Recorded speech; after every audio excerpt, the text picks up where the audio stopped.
Amis de langue française, je vous salue dans le bon nom de Jésus-Christ. Je voudrais partager avec vous un passage dans le Nouveau Testament, dans l'évangile de Luc, au chapitre 2, verset 14 à verset 20. Voici ce qu'il est écrit.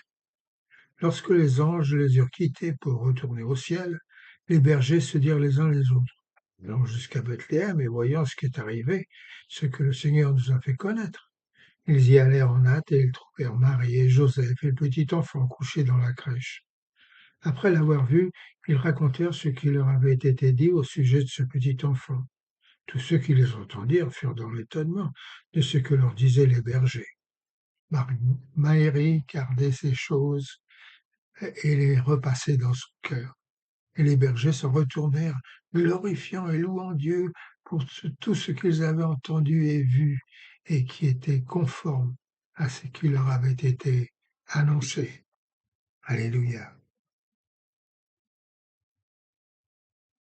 Alors, la création du monde, c'était grandiose. Noé et le déluge, oh, c'était bouleversant. Sodome et Gomorre, c'était angoissant. Moïse et la mer Rouge, c'était ahurissant. La chute de Jéricho, c'était fracassant. Ruth et Boaz, c'était attendrissant. Samson et les colonnes de la grande maison, c'était renversant. On peut dire ce que l'on voudra, mais lorsque Dieu veut faire connaître ses plans, il met le paquet. Tiens, comme la venue de ces anges pendant la nuit de Noël pour annoncer la naissance de Jésus-Christ. Ah, faut le faire, hein? Une multitude de l'armée céleste. Avec Dieu, eh ben, on ne fait pas dans la dentelle. Cependant, il y a un hic dans tout cela. Vous ne trouvez pas? Ça se demandait si dans le script de notre bon Père céleste, une erreur se serait glissée par mégarde. Pourquoi Dieu annonce-t-il cette grande nouvelle à des bergers? Ah oui, ils sont bien braves, ces bergers, mais d'annoncer la venue du Fils de Dieu, du Rédempteur, le Roi des rois, celui qui va réconcilier le monde avec son Père. Et n'y a-t-il pas des voix plus puissantes, plus tonitruantes, plus excellentes en Israël, comme celle d'un théologien, d'un politicien, d'un grand prêtre, d'un poète, d'un roi, d'un prophète, d'un philosophe? Je ne sais pas, moi, au lieu de ces petits bergers plus apeurés les uns des autres. Eh bien non. Voilà pourquoi l'apôtre Paul, l'apôtre Paul, écrivit: Dieu a choisi les choses folles de ce monde pour confondre les sages. Il a choisi les choses faibles du monde pour confondre les forts. Il a choisi les choses viles du monde et celles qu'on méprise, celles qui ne sont point, pour réduire à néant celles qui sont, afin que nulle chair ne se glorifie devant Dieu. 1 Corinthiens, chapitre 1, versets 27 à 28. Marie, la maman de notre Seigneur, l'avait annoncé. Il a dispersé ceux qui avaient dans le cœur des pensées orgueilleuses. Il a renversé les puissants de leur trône. Il a élevé les humbles. Luc chapitre 1, versets 51-52.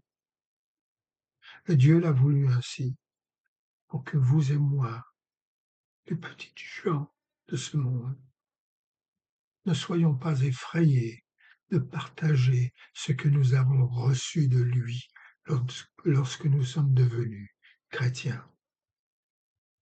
Alors, à l'exemple de ces bergers, Luc chapitre 2, verset 8 à verset 20, relevons la tête, verset 10, écoutons ce que Dieu veut nous dire, verset 11, verset 11, obéissons à ce qu'il attend de nous, verset 15, parlons de ce que nous avons vu, verset 17, partageons l'expérience de ce que nous avons reçu et glorifions Dieu d'avoir été trouvés dignes de participer à son plan d'amour qui consiste à sauver tous les hommes du péché. Verset 20. Oh, oui, mais n'est-ce pas là la responsabilité du pasteur, du prêtre, de l'officier de l'armée du salut, de parler? Ne sont-ils pas la voix de Dieu dans ce monde? Mes amis, ne confondons pas la prédication et le témoignage. Les bergers ne prêchaient pas, ils témoignaient, et cela, le chrétien doit le faire. N'est-il pas écrit dans le psaume 105, verset 1, verset 2, Louez l'Éternel, invoquez son nom, faites connaître parmi les peuples ses hauts faits, chantez, chantez en son honneur, parlez de toutes ses merveilles. Eh bien, qu'attendons-nous? Faisons-le. Si sous mes yeux un enfant se noyait, je ne demanderais pas l'autorisation d'aller à son aide. Si une femme était entourée par le feu dans sa maison, je n'attendrai pas à l'arrivée des professionnels. Je ferai tout ce qui est en mon pouvoir pour la délivrer des flammes. Et je sais ce que vous feriez vous-même. Alors, mes amis, n'attendez pas qu'on vous le dise. Utilisez votre sagesse, votre bon sens, en toute humilité et revêtus de l'amour de Dieu, de sa compassion, de sa douceur. Témoignez autour de vous et annoncez qu'il est né le roi du monde, le Christ le libérateur.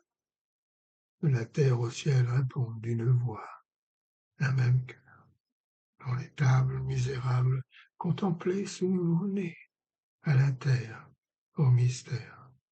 Dieu lui-même s'est donné. Joyeux Noël et bonne année à vous tous. Dieu vous bénisse et vous garde.